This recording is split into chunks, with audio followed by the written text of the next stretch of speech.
Hi, thank you, Rachel. Yes. Hi. So, just one point. If you have any questions throughout the presentation, please put them in the chat so that at the end we hope to have some times for Q&A, and Kate will be monitoring that, and we will try to address some of those at the end of the presentation.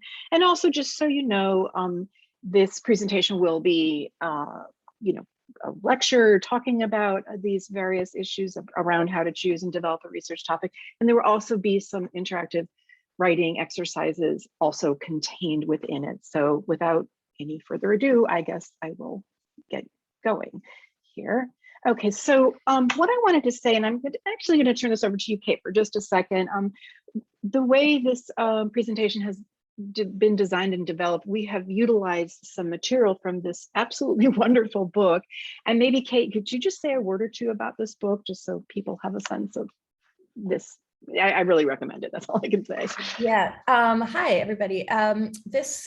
You'll see throughout some of the exercises we're using and the ways that we're talking about building a research project come from this book. So the actual slides cite the book, but we just wanted to recommend it for people who are looking. We get questions a lot about, what kind of resource can I have for developing a project and for academic writing in general. And this is a really wonderful one. It just came out January of last year, and it's written by Columbia's own faculty members who are associate, I can't remember their exact titles, but they're the co-directors of the university writing program. And so if you are in any way affiliated with them, it's Sue and Aaron who run that program in 310 Philosophy Hall. If you go in there to use the Writing Center at any point, Sue is the director of the Columbia Writing Center, and Aaron is the director, I think, of first year writing. So it's our own colleagues writing this, and it's really wonderful. And just actually to tell you a tiny little bit about what makes it different from other books, one of the reasons we love it is that it starts from how real scholars, practicing scholars who are publishing in their fields, who are at the top of their fields. This book is also great for people affiliated with Columbia because you might know a bunch of people. Every time I open it, I'm like, oh, I know that, I saw that person lecture last year. Like, oh, their office is over there. So it's full of, practicing scholars, many of whom are Columbia affiliated, and looking at how do they come up with their projects. So looking at what students are doing and what learning scholars are doing as fundamentally being the same kind of process, or possibly being the same kind of process as practicing scholars. So that's really, I've never seen another book that does it this way, and it's really wonderful. That's why we wanted to use it, but we also wanted to just say, hey, if you are looking for a resource, this is a great one. I'll put a URL to the publishing page into the chat as well. But yeah, so you'll hear us, and you'll hear Ellen specifically in just a minute, start to talk about how do scholars think about what they're doing when they're trying to come up with a project. How do they place themselves within a community of other scholars? And then how you can do that too as somebody who's beginning this scholarship journey for yourselves. Okay, thank you very much. Okay, so just to kind of set the, I don't want to say set the mood, but set the way of thinking about this, I'm going to read this quote here about scholarship as a conversation. So kind of let yourself just listen, and you don't have to quickly read it on the screen. And then we're going to think about how really to implement this in terms of developing your project. So imagine that you enter a parlor. You come late. When you arrive, others have long preceded you, and they are engaged in a heated discussion, a discussion too heated for them to pause and tell you exactly what it is about. In fact, the discussion had already begun long before any of them got there, so that no one present is qualified to retrace for you all the steps that had gone before. You listen for a while until you decide that you have caught the tenor of the argument. Then you put in your oar. Someone answers, you answer him or her. Another comes to your defense. Another aligns himself against you to either the embarrassment or gratification of your opponent, depending upon the quality of your ally's assistance. However, the discussion is interminable. The hour grows late, you must depart, and you do depart, with the discussion still vigorously in progress. So in this rendering here of scholarship as conversation. There are many points in here, but I think one of the main takeaway points is that any project, and here we're talking about the MA thesis, is going to be something which is in dialogue with others. It's in dialogue with other scholars who have written about what you're describing. It's in dialogue in a debate form. It's in dialogue with others with whom you might find support. What I mean to say by this is really that although the writing and the research and the writing are going to be obviously your own work and will, contain many solitary moments, the writing itself is meant to be part of a discourse. It's part of a conversation. And that's really, in a way, what we're going to be talking about today, and hopefully sparking in you a bit of this feeling. And I also just want to say that sometimes people talk about who is your audience. I want to kind of get away from that a little bit, because I want rather for you to think about who you're in conversation with, right? Because an audience might tend to be somewhat just receptive, but this is really interactive. And so that's, kind of starting off how we're going to think about this whole process of developing and thinking about how you are going to start working on your research. So the first thing we're going to ask is which scholarly problems are worth pursuing? And one first way you might think about this is the problem connected to an existing scholarly conversation? In other words, does evidence exist that others already care about it? And again, you might say, well, why does this matter? What if no one has ever thought to write about what I want to write about? Well, I would say that even in the instance that there's nothing specific written about something you are interested in, most likely you can still find ways in which even what you're thinking about writing about not having been written about, you can find connections to an already existing scholarly conversation. And this is important because you want what you're doing, again, to be connected to a dialogue. You want it to be connected to what we're calling a scholarly conversation. This is, of course, another really important question to ask is, will my making sense of the problem take us somewhere new? Very often with my MA students, when we're talking about the thesis and they say, what is it? How long is it? What kind of research do I have to do for it? Those are kind of, in my mind, secondary questions, right? Because the first question is, what will be in that work on whatever problem it is you're looking at? What will you bring to the conversation that is new? And as we kind of move on, we'll see certain different kinds of ways of what that new means, like what is original. Sometimes people get caught up and they think, again, original means something that's either never been thought about, but original can mean many different things. It's something, it would be the difference between, let's say, a research paper where you're just going to, research urban development in New York City over the years and just sort of do it in a way that, kind of gives timelines and some other aspects that doesn't ask any question about it, right? So you want to contribute something original to the conversation on urban renewal in New York City, as a quick example. The other part of this idea of, will my making sense of the problem take us somewhere new, we can think of it in terms of this notion of stakes, or so what. And I'm just going to read a quote from the How Scholars Write book on this issue of stakes. And stakes answer that question, so what? In a research project,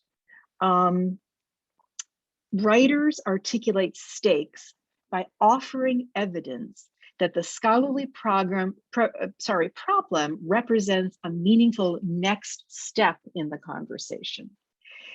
This evidence answers the questions, why does this problem matter in this conversation? And why does it matter to my readers? What does it matter here and now? Okay, so in that kind of definition of stakes, we can kind of get a sense that the idea of originality also needs to involve some element of, I mean, I'm not going to say relevance exactly, but something that kind of could make a difference in terms of taking the problem somewhere new. So, you know, we can think more about what stakes are, and we can think more about, you know, how to kind of sort of assess or evaluate whether or not you have you can explain well why this should matter to your readers, but it is something you kind of need to ask yourself, you know, will this matter? Where will it move? What kind of, you know, who's going to answer or who's going to question? How is that going to operate? So it's a very important component. And then again, along with that, will my original contribution to the conversation have meaningful stakes or consequences for the conversation? In other words, will my research influence others' interpretations in ways that are meaningful for them? And I'm just going to give you a, you know, kind of a quick example. So just one of my own research projects, and I'll be speaking about this at other points in this presentation, was looking at some gender identity, gender issues in Finland connected to national identity. And so I view the Finnish case as a pretty unique situation and unique context. And one of the things that would often sometimes come up for me, even with my advisors and things, is, well, you know, Finland is such a unique case. How is it going to be relevant for those who are not studying somewhere in Europe or even Northern Europe or anything like that? So, in my case, for example, you know, there was what I ultimately wrote influenced others' interpretations on, let's say, the social welfare state, or maybe thinking about definitions of feminism, different forms of feminism that, while very connected to the Finnish context, could be something that would be expanded out into other interpretations, other commentaries, other ways in which I presented different dimensions to certain aspects of the research. So you want to make sure that the scholarly problem you decide to enter into for yourself will have connective pieces to others. And then most importantly, hopefully, right, that others who enter into that sort of conversation will take your work or some piece of your work, and it will help them or give them another perspective, which might mean that the work they're working on might, you know, gain yet another interpretation. So it's really, I'm a little, you know, which scholarly problems are worth pursuing? I don't want you to take away from this that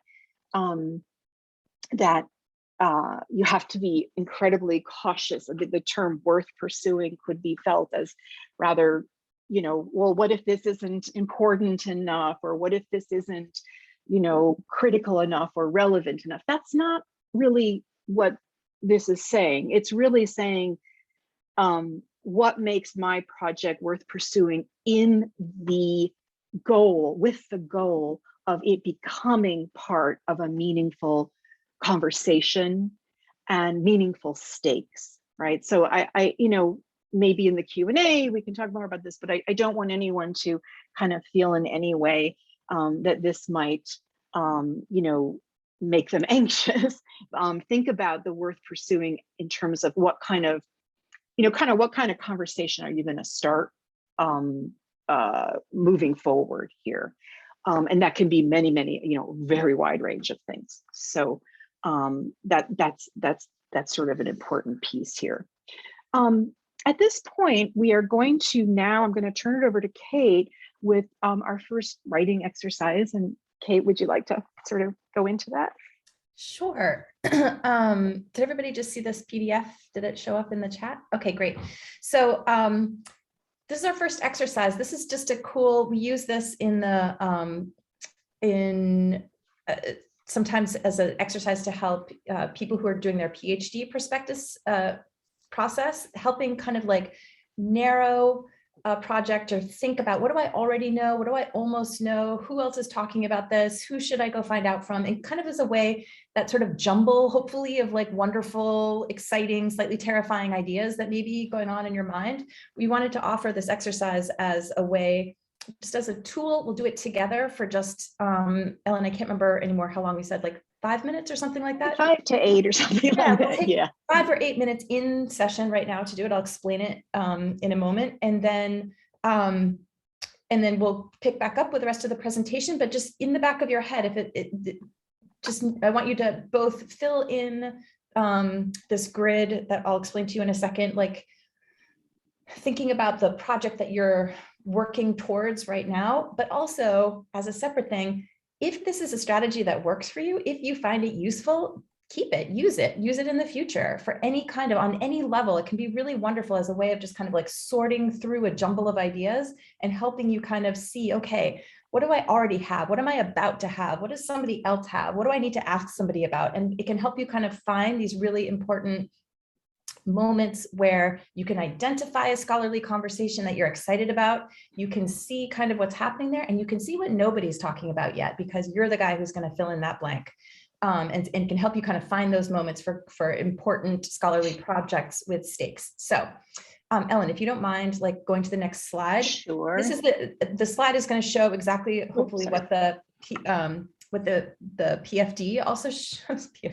PDF also shows, not a flotation device, that's a different thing. So if you are able to open the PDF, you should be able to write in that. And the idea is basically just a way, again, of kind of like sorting through ideas that's not linear. Sometimes what happens to people is that they get this kind of like exciting jumble of ideas, and they know they have to eventually share it with a reader. The reader is going to need a linear form. You're going to need to like have your argument at the top and go down, but your mind may not be producing things in a linear form.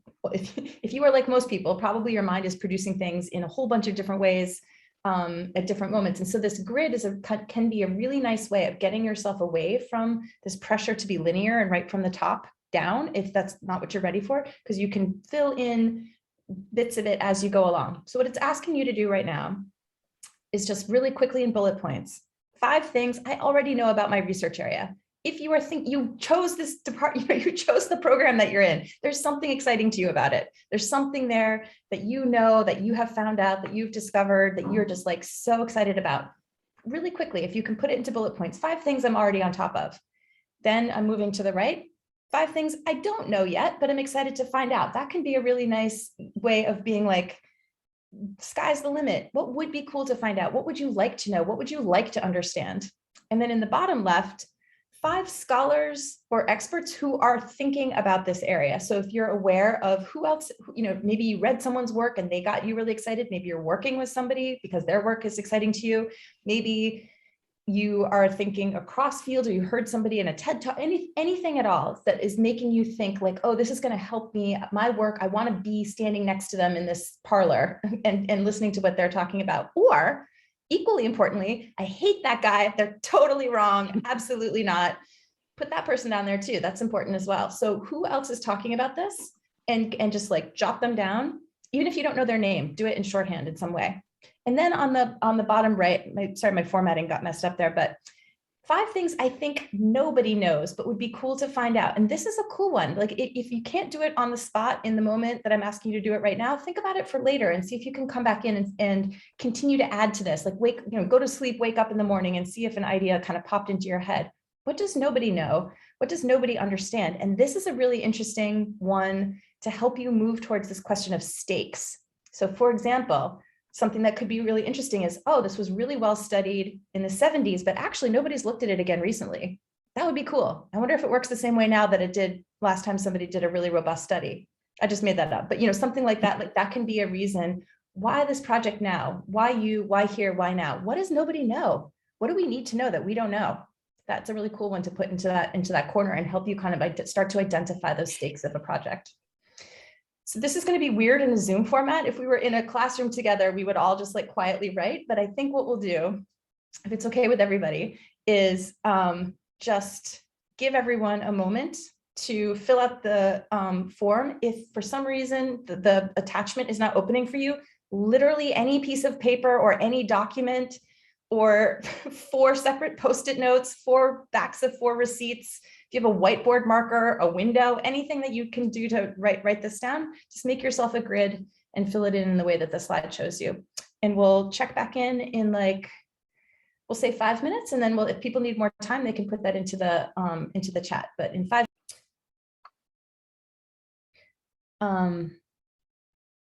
stop on those last couple of thoughts. And if, as Ellen continues to talk about project development, more things come to mind, maybe keep it close at hand, or keep, I always like, I don't know if the virtual background will show it, I always like to keep Post-it notes close at hand for the same reason. So if ideas are coming to you, you can be sure that you can capture them in some form so that when you're ready to kind of be in this presentation mode, they're there for you. And just, if this felt comfortable to you, if you could feel that this was sort of letting, wheels of idea formation turn in your head, one takeaway that I just want to offer you from an exercise like this is to give yourself space where you're not expecting a reader to see it, to do this kind of like big thinking, big project idea formation, really these big ideas. What am I doing? What does it matter? Who am I talking to? Who else is here? That is really incredibly important work, probably the most important work for your scholarship, but for really any scholarship. And it's really important to give yourself space to do that away from the need to present it for a reader, so that you can give yourself, like, for me, I like to call this the walking around and talking to myself portion of my writing process. And it's really important to find methods that work for you, that are just like how you come up with an idea, how you like develop an idea, see what you're excited about, find new space, and that you do it in a way that feels not stressful to you. The notes app on a phone is a wonderful way to do this. Like, again, little pieces of paper. I'm of an analog generation, so I always have like a notebook that I carry with me all the time that I scribble in. But whatever it is for you, I want to encourage you at this moment, while we're thinking about project generation, to really give yourself that space to find methods in your writing process that no one sees but you. It's incredibly important. And it's what everybody does, and no one ever sees anyone else do it because it's private. And so I want to say to you, find that private,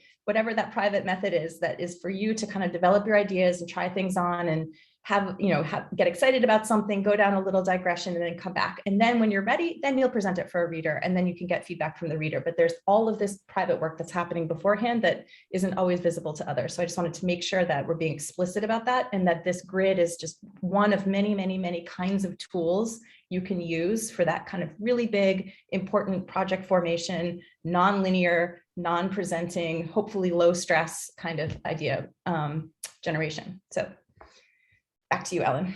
Okay, thank you. Thank you very much.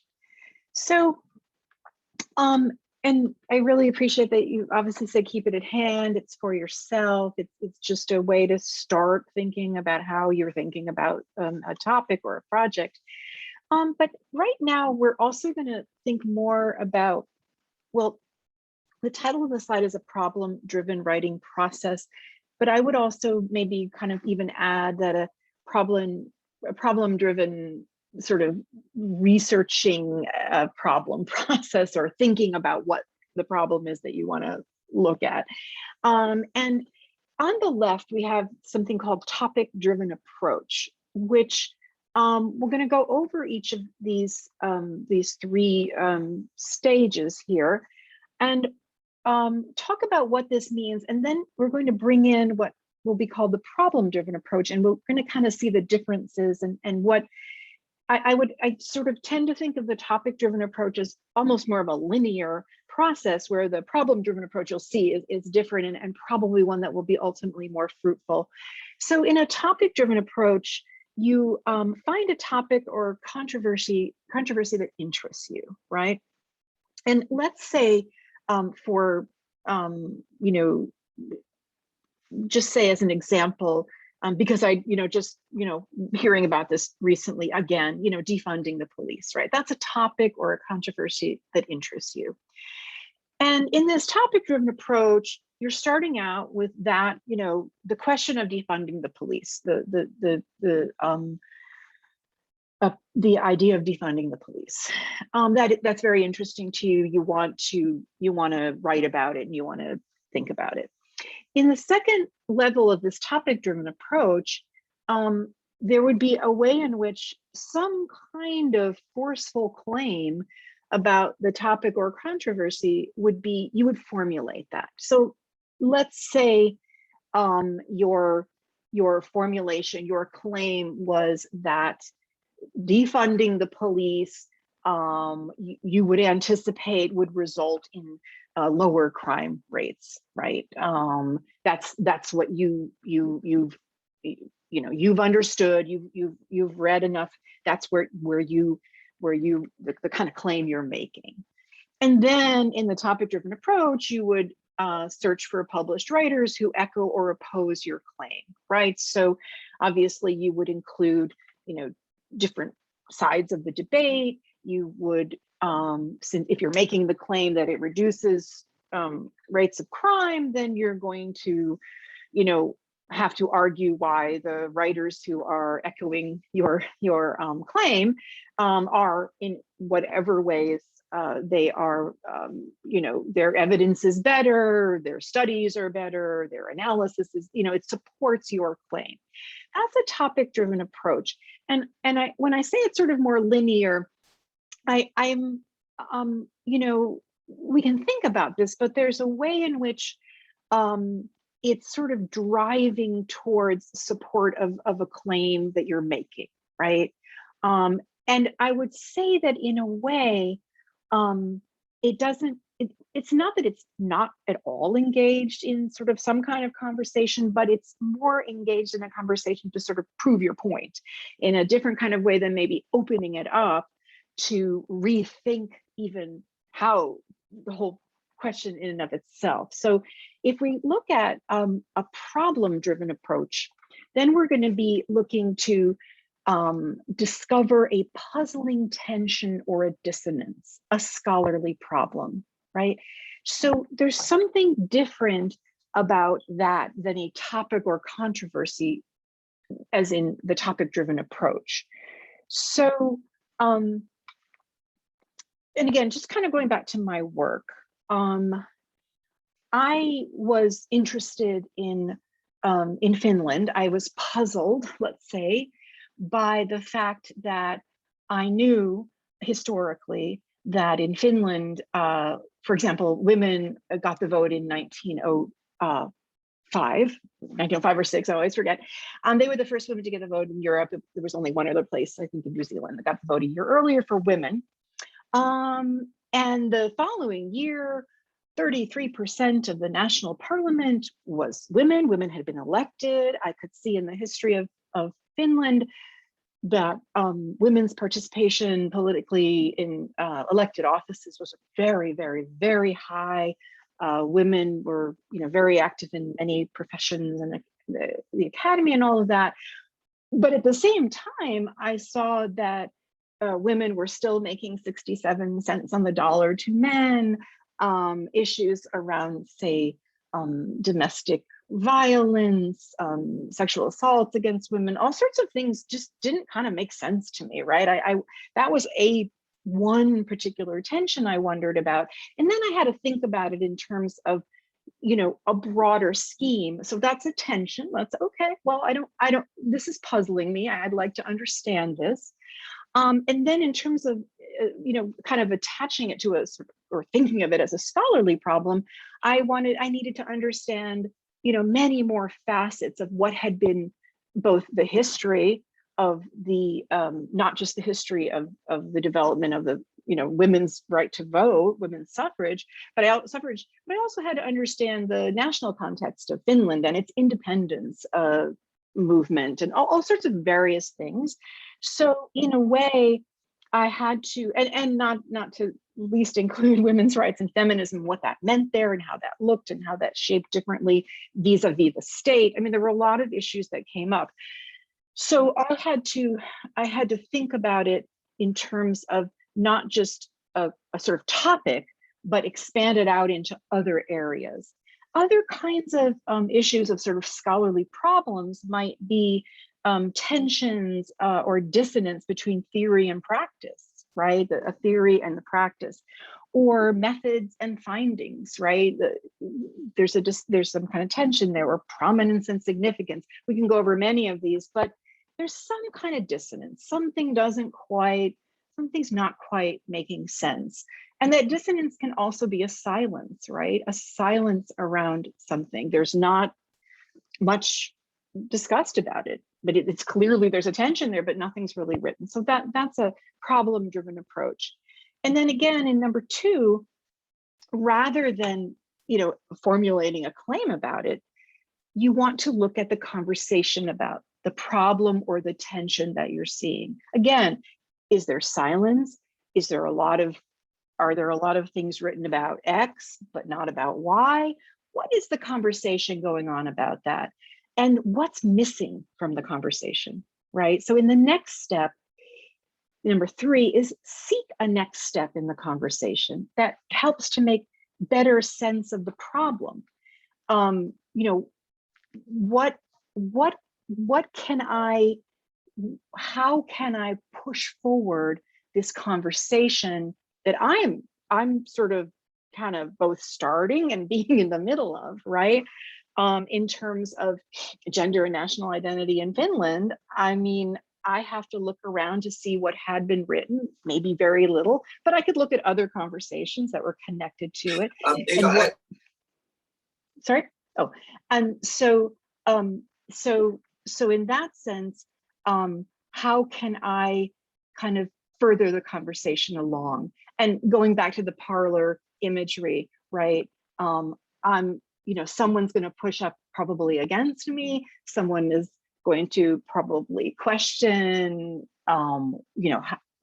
where the turn I'm taking in the conversation, based on this scholarly dialogue, and then some will be supportive. So this is this idea of a problem-driven writing process, and also kind of thinking process. Because in the exercise you just did, right, and it's a wonderful exercise. You're starting to map out for yourself things you might know or don't know, and who's talking about it, and then things that no one knows, right?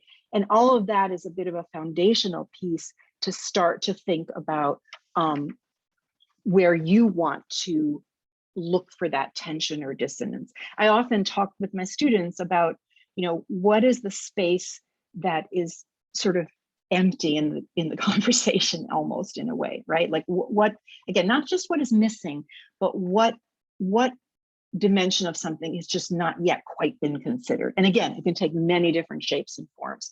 So I think this is a very, very, very important piece of this.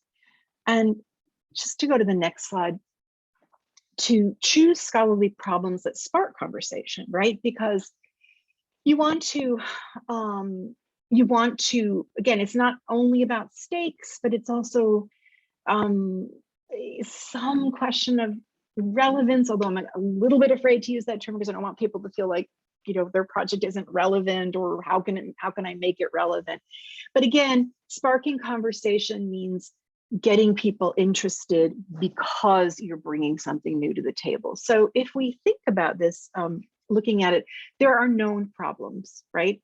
So you can think about the fact that others have already, let's say, addressed the tensions between X and Y. So they've already addressed the tensions between the progressives and conservatives regarding defunding the police. I'm just throwing that out again. So, okay, that's a known problem. And you can use this template for yourself. You can fill in this with, you know, what you are interested in, the topic or the problem, the dissonance you're thinking about. So yeah, others have already addressed tensions between this and this and in these certain kinds of ways. And then we have the idea of the conversation starter, which is new problems that build on known problems, right? So a new problem that builds on something that is already been talked about. So you can look at an existing conversation showing whatever, you know, showing something, sorry, my mind is blank, an existing conversation showing that there are, okay, here we go, showing that the discussion around teaching critical race theory in schools allows us now to address the tension between, let's say, those who would argue for a more federal intervention in schools and those who would argue for local control over schools. And we know that schools are pretty much locally controlled, but this is the tension. So you could, the known problem is that there's already this discussion going on around this. And now we're going to look at the tension between national or federal and local control and input and guidelines for schools. So that's an example of that. And then finally, new problems that don't build on no known problems, right? So though I can see a tension between X and Y, no previous conversation connects to this tension. And, you know, this is, again, I kind of want to go back to stakes a little bit in thinking about this. So you may see a tension between two things, but you don't really think there's been much discussion on it. You don't really see that there has been much discussion on it. And in an interesting sort of way, when Kate said you could go back to previous research, and I'm even thinking of something from anthropology where, you know, probably you're all familiar with Margaret Mead's work of coming of age in Samoa, right? And then after she passes away, Derek Freeman goes back to Samoa and kind of tries to recreate her field work and comes up and writes a book that actually, you know, kind of argues that much of what she did was wrong, and you know, he rethinks it. I mean, it's pretty controversial, but there hadn't really been a there hadn't been any discussion of her work in that kind of way prior to his going back. So he sees a tension between her earlier work and what he thinks is going to happen if he goes back, but there hadn't been any real previous conversation which was connected to this tension. And then of course he opens up a whole big thing.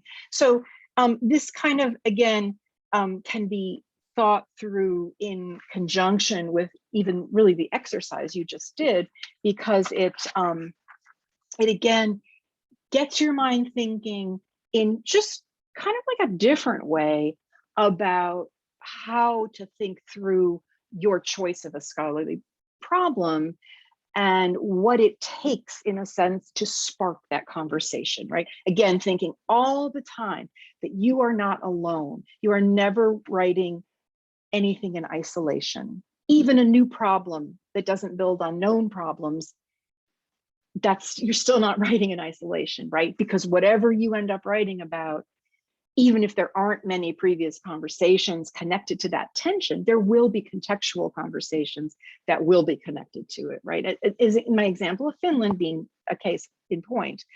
So that's really, really important to remember. And I guess I also want to get across, and I think Kate, you know, kind of stated this as well in that exercise, that, you know, we have to be fluid with ourselves, right?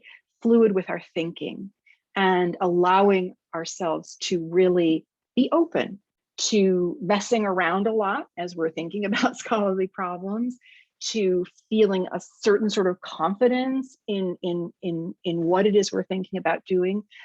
And then a kind of final point on this issue, which isn't here in the slide, but I do want to say, is that really critical to the development of your choice of scholarly problem is that you are interested in it. I know that sounds kind of obvious. It sounds like, well, duh, of course I'd be interested in it, but really interested in it, right? Because you have to feel sparked in where you ultimately land, right? Because you're going to be the one who is working on the thesis. You're going to be the one who is engaging with all these various components of sparking this dialogue and conversation.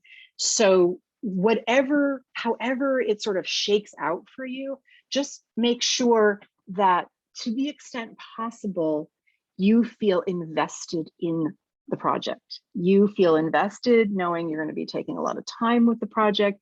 You feel invested in working through these various ways of thinking about the problem, and that you want to have this conversation. You're looking forward to it. Because the other piece I just also want to kind of throw out here is that in the master's thesis, because it is, it is an original contribution, you are the expert in this. I mean, of course you're engaging, you're in this dialogue, you're in this conversation, but what you bring to it, the piece that you bring to it is your expertise and understanding of how you're shaping and understanding this tension and problematic. And it's so important because it will show up in the writing, it will show up in the research you do for it. It doesn't mean that you don't have an open mind to all the material that's coming in, but ultimately you are the one stepping out with a new bend to the conversation. And it's just really important to remember that. So I kind of want to stress that. I want to just turn now to one other piece about the actually, sorry, Ellen, can I just say one thing quickly about the course. templates on the back? So we just go back to the last page, really. Oh, sure. I just wanted to point this out again as a just as a strategy, again, as you're building your toolbox of writing strategies in the back of your mind, in addition to the content of actually forming the problem, but just collecting these for your entire scholarly career, not just this master's thesis project. I just wanted to point out that the slides take this form of template. So this is like a meta moment where I just want to point that out. If that is appealing to you, if you see those kind of like sentences with blanks in them and your brain like sparks a little bit, like, oh, that helps me actually think about how to formulate a problem or think about how to articulate a complicated relationship between ideas in a way that is, not the easiest thing. It's a little bit this, but a little bit this. And sometimes that can be hard to find the exact right way to articulate a tension between ideas, or, when scholars are agreeing to a certain degree, but then disagreeing a little bit. There are conventions about how those relationships between ideas are communicated from one scholar to another. And so what I want to encourage, I just want to point this out while we're sitting here with this slide. In the slide on the page that has, existing conversation showing blank allows us to now address the tension between blank and blank.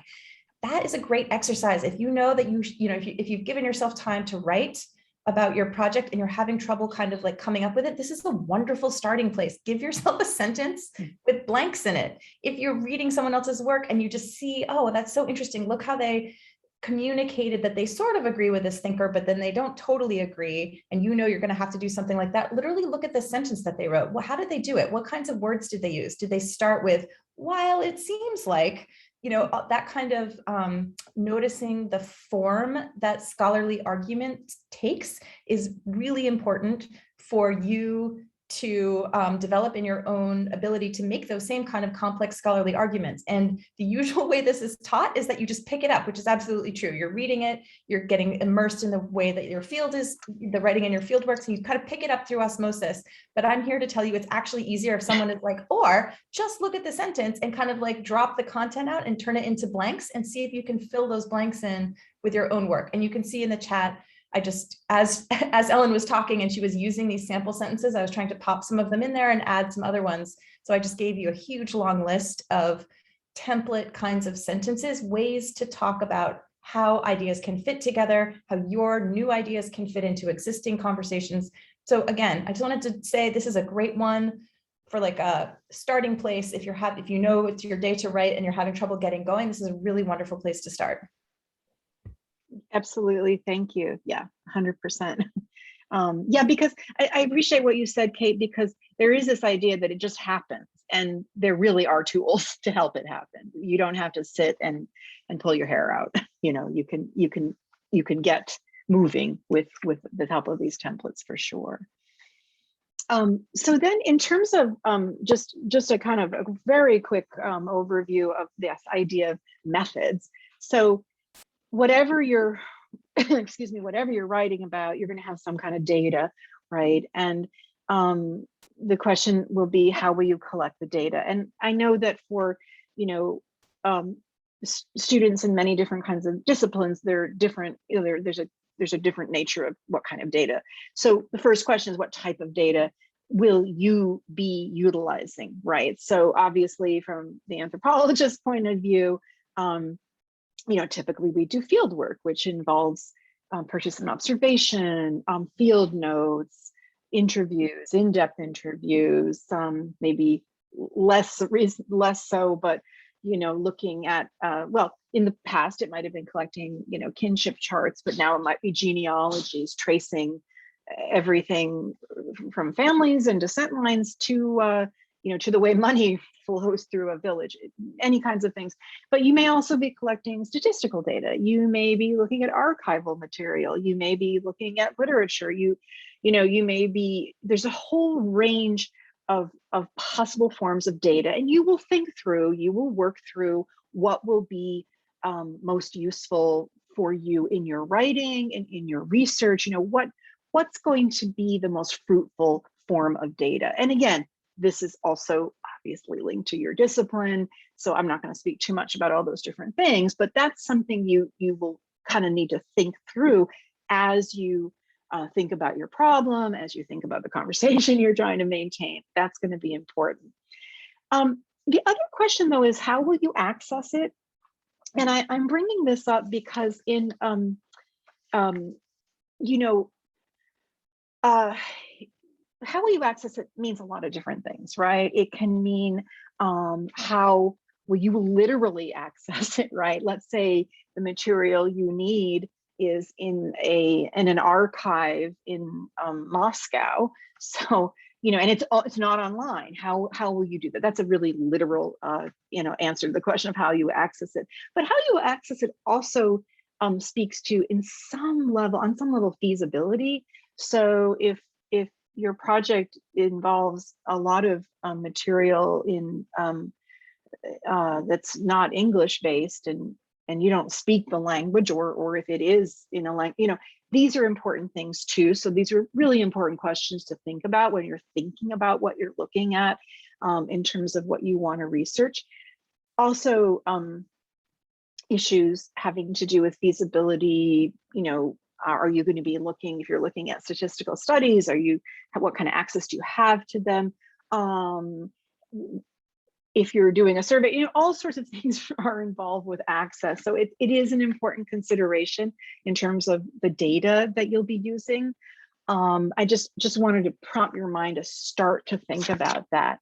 One thing I want to just take a second with is that if any of your research involves working with human subjects, then you do need to think about the research ethics protections around human subjects.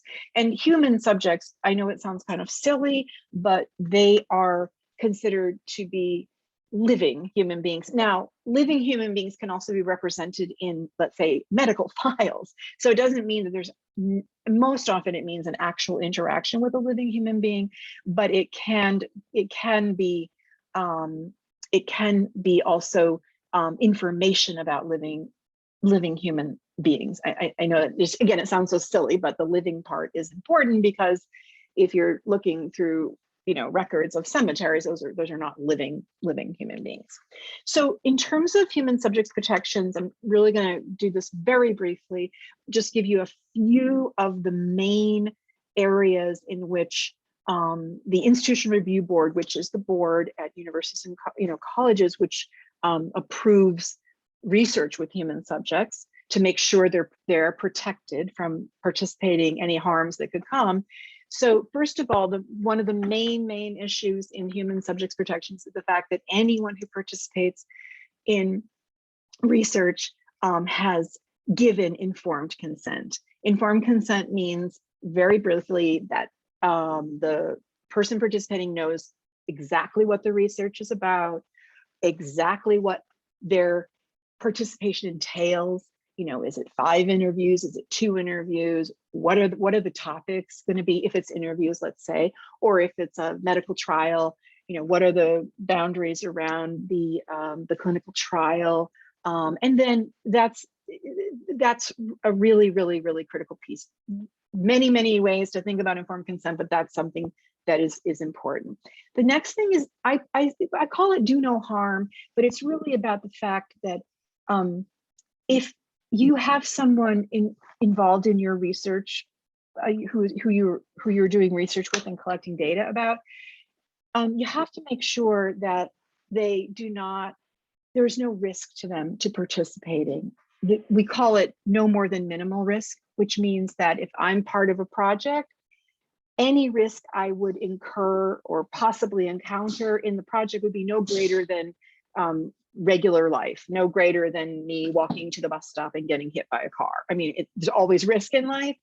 Sometimes it's greater than minimal, but that has to be, there has to be a reason for that, and all sorts of ways to mitigate potential risks.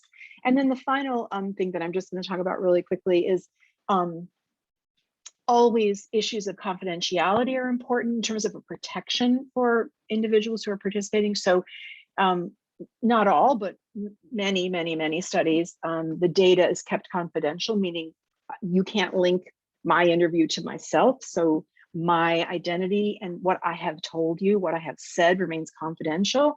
Similarly, with large scale studies, people are delinked, so we don't know who said what, to protect people.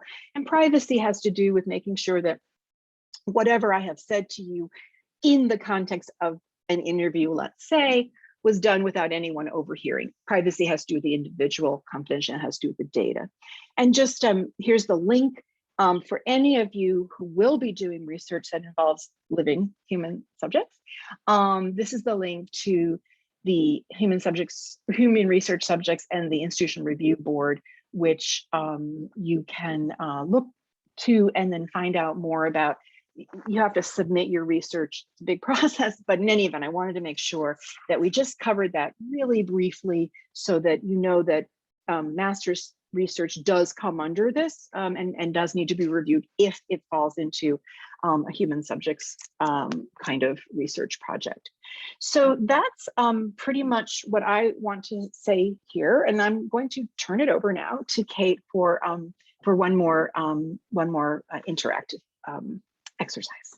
Okay, great. Thanks for hanging in there, everybody. So we've taken in a lot of information, but what we want to do is we wanted to offer you a moment coming towards the end of the presentation to actually just like, if your brain, hopefully your brain will be buzzing. How does all of this apply to the things that you're thinking about? And we wanted to just give you a moment to kind of capture some of that so that when you leave here, you can end your Friday having done actually a pretty significant portion of work and thinking about your project and in moving towards the project, moving towards the, what the form that your project will eventually take. So here's what I'd like to do. This is going to take, this next exercise will take probably 10 or 12 minutes or so. If you can find a document, either a blank document on your screen, or truly, again, if you're an analog person and you have paper, that would work too. What I'm going to do is offer a prompt. This is called a guided free write. So I'm guessing many of you are familiar with the idea of a free write. It just means writing for yourself with no expectation that anybody else will see it, but a writing as a method of moving your ideas forward, clarifying your thoughts, getting organized, all of that really important work that one needs to do in preparation for actually presenting ideas for a reader who's ready to receive them. So if you just, as I'm talking, find some place that you're willing, that you're going to write, that no one else has to see it. It's really just for you. Again, the notes app on your phone, if your thumbs are speedy, that's a really wonderful spot to do this as well. This is what we'll do. Similar to the other one, I'm going to put a prompt into the chat. Excuse me, actually, it's going to be on the slide. Yeah. So we're going to start with the first one, and then we'll give everybody maybe like 3 minutes. And then I'm going to offer another prompt. And the idea is that the exercise is designed to sort of move you through a process of kind of like guiding, thinking through a project. So try this yourself right now. Try it again later, try it again a week from now. You can it doesn't have to be a one-time thing. If it seems like a useful exercise, you can hold on to these prompts and try them again. So with that said, the first one is another list. So someplace that you're willing, that you can make a list. List 5 questions you knew or wish you knew or understood about your area of interest. If you can't come up with 5 in the next couple of minutes, that's fine. What do you wish you knew? What do you wish you understood? 1 more minute, you can jot down your last idea, partial idea, phrase from an idea, or understand. So if you, in your grid exercise, kind of made a bullet point, this is a moment to kind of expand. What do you already kind of know or understand? What about this question do you already feel like you have available to you? And we'll take just a couple more minutes with that, and we'll go on to the next prompt.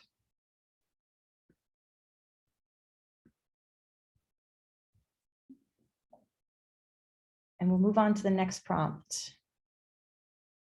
Are you aware of other scholars or researchers interested in the same area, and who are they? Again, this is similar to what you did before, but you can expand on it. What are they seeing? What tensions are they working with that are around this question that you came up with?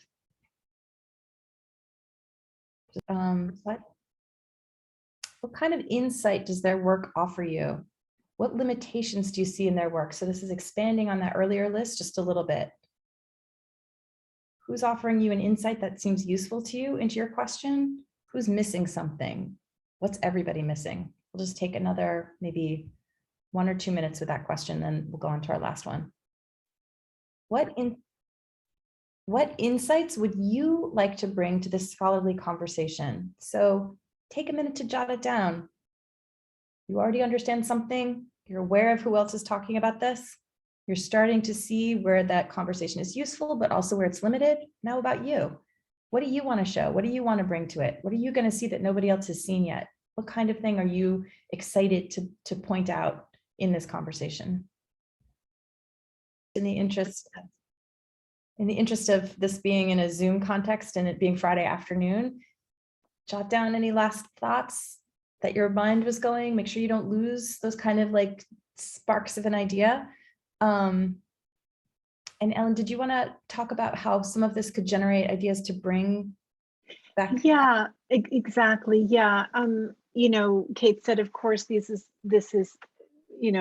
meant for you, and it's the development of your process of thinking through these things.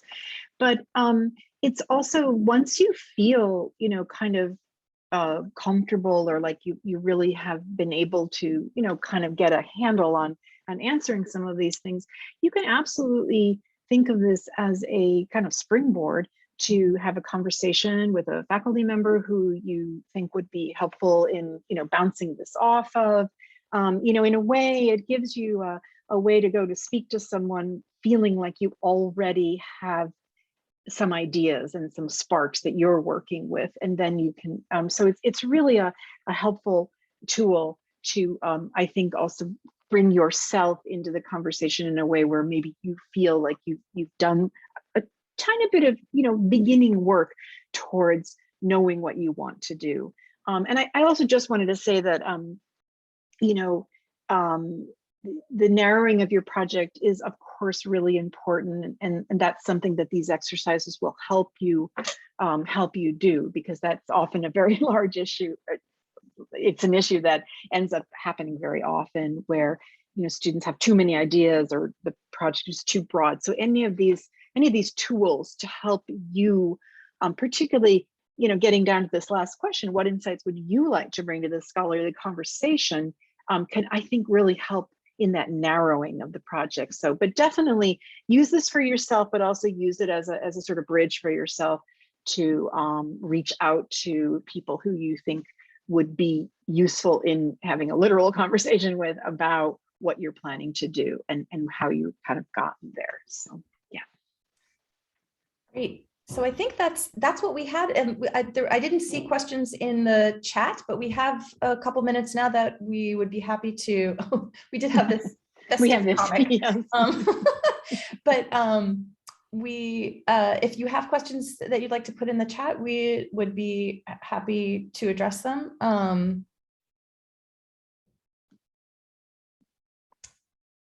It could either be